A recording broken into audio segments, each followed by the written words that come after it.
Dubai I went for a job, तो वहां पर तमाम बैंक्स के प्रेसिडेंट जो थे ना, दे ऑल वर पाकिस्तानी। कुछ अर्सा पहले मैं गया, दे ऑल वर इंडिया। अभी हमारे हमसाए में वो शादी हुई है उसकी, अंबानी के बेटे की।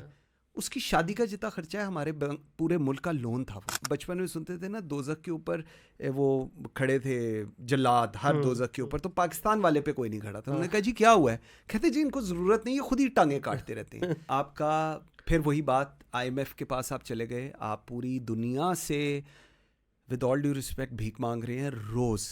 आपका प्राइम मिनिस्टर, आपके चीफ, आप चीफ को साथ लेकर जाते हैं कि अगली अब मुल्क इस बात का उसको यकीन हो कि हम लोग एक पेज पर हैं। एक पेज भी वैसे हमारे मुल्क का तमाशा ही है। एनीवेज, उसके बाद आप बेस्ट टेक्नोक्रेट्स लेते हैं कि जी हम लोग किसी ना किसी तरह दुनिया को ये सेल कर सकें कि हमसे बड़ा भिखारी कोई नहीं है। आपने पैसे उनसे लिए, और आप किस लिए पैसे लेते हैं?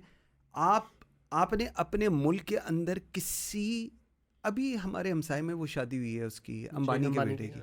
उसकी शादी का जितना खर्चा है हमारे पूरे मुल्क का लोन था। वो हम लोगों ने क्यों नहीं किसी को बनने दिया? हम वो अक्सर कहते हैं, वो बचपन में सुनते थे ना, दोजक के ऊपर वो खड़े थे जल्लाद, हर दोजक के ऊपर, तो पाकिस्तान वाले पे कोई नहीं खड़ा था। उन्होंने कहा जी क्या हुआ है? कहते जी इनको ज़रूरत नहीं है, खुद ही टांगे काटते रहते हैं। Dubai I went for a job, वहाँ पर लॉन्ग टाइम बैक, तो वहाँ पर तमाम बैंक्स के प्रेसिडेंट जो थे ना, दे ऑल वर पाकिस्तानीज। कुछ अर्सा पहले मैं गया, दे ऑल वर इंडियंस। बिल्कुल सही कहा they all were Indians. And I ask one of the guy, मैं कहा what happened, what went wrong? उन्होंने कहा जी हमें किसी दुश्मन की ज़रूरत नहीं। आप यकीन करें, हम लोग जितने आपका ये पॉडकास्ट सुनेंगे या हम लोग जितने हैं यहाँ पर, आप देखें कि हम लोग एक दूसरे को ही काटने पर लगे हुए हैं। Agreed. हमें दुख होता है, हमें तकलीफ होती है, हम जलते हैं, हम कुड़ते हैं जब हम ये देखते हैं कि ओह यार ये तो ग्रो कर रहा है, ये क्यों ग्रो कर रहा है? और उसके बाद हम उसके ऊपर मड स्लिंगिंग शुरू करेंगे, करेक्टर असैसिनेशन करेंगे, उसकी फैमिली के ऊपर करेंगे कि किसी तरह हम इस बंदे को डैमेज कर दें। उसका एंड रिजल्ट, मुझे कुछ फ़ायदा नहीं हो रहा, मैं तो खुद जल रहा हूँ ना उस आग के अंदर, लेकिन मैं कह रहा हूँ क्योंकि मैं जल रहा हूँ तो बाकी भी सारे जलें। ये है हमारी प्रॉब्लम। सो आपने जिस कौम को आगे लेकर चलना था, आपके साथ हिंदुस्तान आज़ाद हुआ था, आपके बाद चाइना आज़ाद हुआ है, बांग्लादेश हुआ। आप मुझे बताएं हमारे साथ क्या प्रॉब्लम है? हम लोग क्यों नहीं तरक्की करते? हम लोग आज 77 साल के बाद पूरी दुनिया के आगे हाथ जोड़ के खड़े हैं, खुदा के लिए पैसे दे दो, बिल्कुल पैसे दे दो हमारे पास। और हमारी अय्याशी का लेवल ये है कि क्या प्रेसिडेंट US रहता होगा और क्या हम लोग रहते हैं। सर हमने मीटिंग करनी हो ना, तो हम कहते हैं किसी ऐसी जगह पर करो जहां पर पुरफजा माहौल हो, और वहां पर जाने के लिए आपके और मेरे टैक्स के पैसों की गाड़ी हो। बिल्कुल ऐसे ही है। इस अप्रोच के लोगों को हमने अपना हुक्मरान बनाया था, बनाया है और बनाते रहेंगे। सर ये सवाल थोड़ा सा चले, उसका भी आंसर नहीं हुआ, लेकिन इसी पे मैं एक सवाल करता हूँ। हुआ क्या ऐसा? देखिए 77 साल बड़ा टाइम होता है। ये मैंने पहले भी किसी से सवाल पूछा कि इस पे बड़ा हम लेम से एक्सक्यूज़ देते हैं जी, कौमों को तो 100 साल लग जाते हैं। भाई लगेंगे 100 साल, हमें भी लगेंगे, बाकियों को भी लगेंगे। मसला ये तो हमारी तो डायरेक्शन ही नहीं है ना। हमारा मुंह है कसूर की तरफ, मंजिल है इस्लामाबाद की तरफ।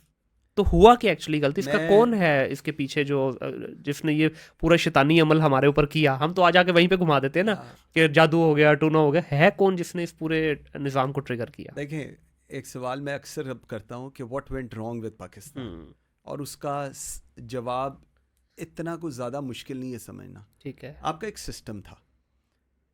77 साल की बात मुझे ज़रा ज़रूर याद कराइएगा, 100 साल और 77 साल वो मैं आपको बताऊँ।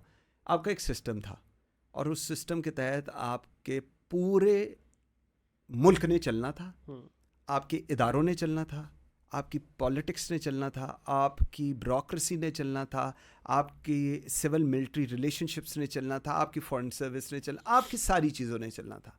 आपने क्या किया? आपसे मतलब इस निज़ाम ने क्या किया?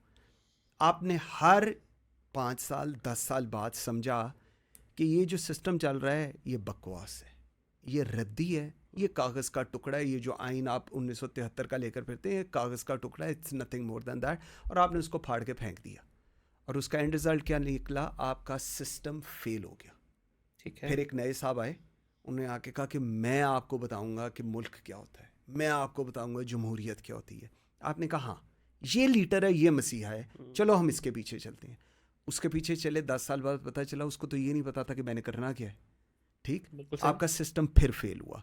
आज 77 साल बाद आपका system failure plus failure plus failure पे चल रहा है। क्यों? बिकॉज आपने सिस्टम को खड़ा ही नहीं होने दिया। आपने अपने सिस्टम की डेफिनेशन सिस्टम से हटा के इंडिविजुअल कर दी। राइट।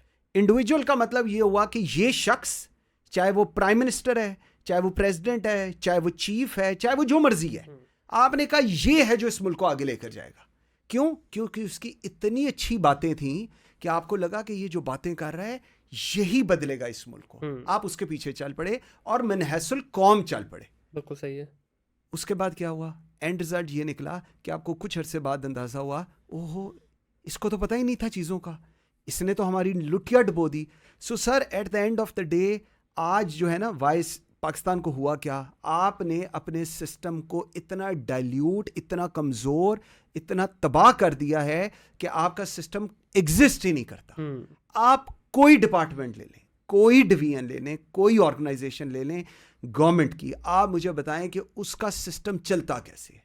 आपका सिस्टम इस तरह चलता है कि कौन शाह से शाह का वफादार है। बिल्कुल ऐसे ही है। आप जूनियर लोगों को सीनियर पोजीशंस पे क्यों लगाते हैं? आप इसलिए लगाते हैं कि ये मुझे लॉयल्टी ज़्यादा देगा। लॉयल्टी आपको क्यों चाहिए सर? लॉयल्टी आपको इसलिए चाहिए कि मेरे ज़ाती काम करो जी। मेरे फुप्पी के बेटे को वहाँ लगा दो, मेरी ट्रांसफ़र ये कर दो। सर, हम आज की तारीख तक थाने, नाले, नदियाँ, सड़कें बनाने से बाहर नहीं आए। बिल्कुल। आज भी हम आज 2024 सितंबर में डिस्कशन क्या कर रहे हैं कि इस मुल्क में मैंने मोटरवे बना दी थी, दूसरा कहता है मैंने लंगर खाना खोल दिया था, तीसरा कुछ और बेचता है। ऐसे ही है।